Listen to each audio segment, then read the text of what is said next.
मालवणची पहाट आम्हाला मिस नव्हती करायची. तुम्ही बघू शकता एकदम मस्त असं सुंदर वातावरण आहे.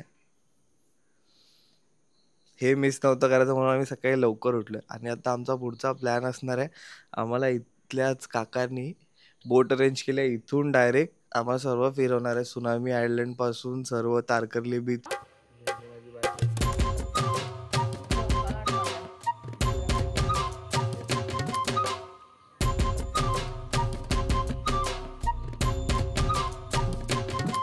छान अप्रतिम असे घावणे खाऊन आम्ही निघालो पुढे.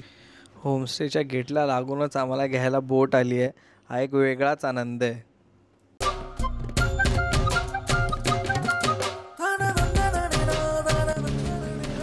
हे एक असं सुख आहे की जे आपल्याला कुठे अनुभवता येणार नाही. त्यासाठी तुम्हाला इथे कोकणलाच येणे आहे. आता आपण खाडी मधून समुद्रात चाललेलो आहोत. वो वो वो खूप मस्त. कार्ली बॅकवॉटर्स आहे आणि इथून आता आपण थेट समुद्रात चाललोय.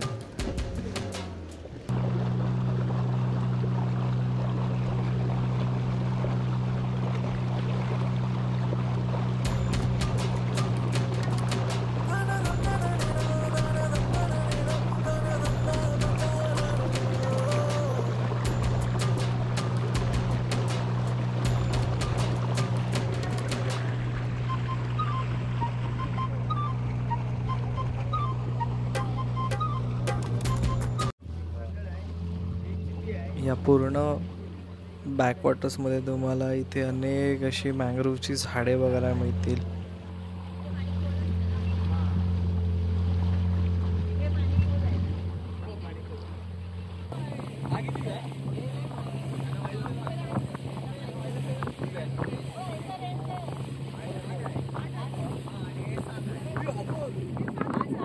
आम्ही आता कर्ली बॅकवॉटर्समध्ये आहे. इथे खूप भारी भारी होमस्टे आहेत. तुम्ही बघू शकता तिथे बुडांचे वगैरे खूप मस्त मज्जा येते.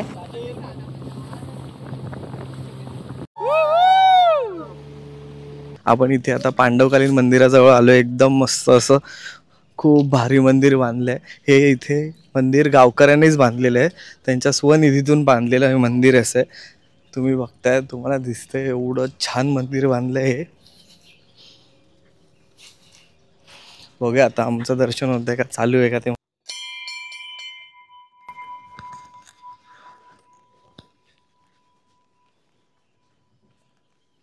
वाव.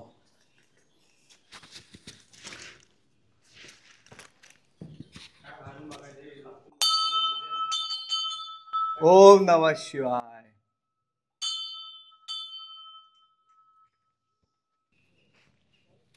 ही कर्ली खाडी मस्त अशी शांत झाली आहे दुपारच्या वेळेस. ही आमची बोट आहे. आम्ही बोटीतून आलो इथे हे प्राचीन मंदिर बघायला. सुंदर असं पांडवकालीन शिवमंदिर आपल्याला दिसतंय. जंगलाच्या कुशीत वसलेलं आहे हे एक मंदिर. बोटीत फिरून फिरून खूपच भूक लागली आहे. आता आम्ही जेवणच घेतो.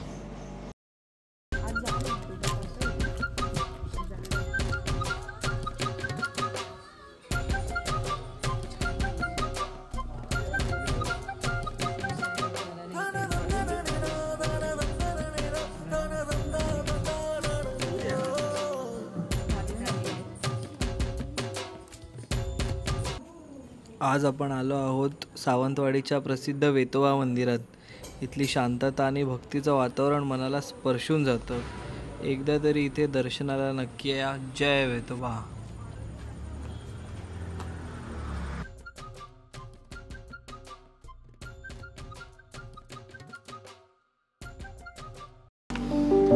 समोर पसरलेला हा अथांग समुद्र, आभाळात मावळणारा सूर्य आणि वाऱ्यातली ती शांतता. किल्ले नेवते बीच. इथे येणं म्हणजे मनाला पुन्हा एकदा स्वतःशी भेटणं.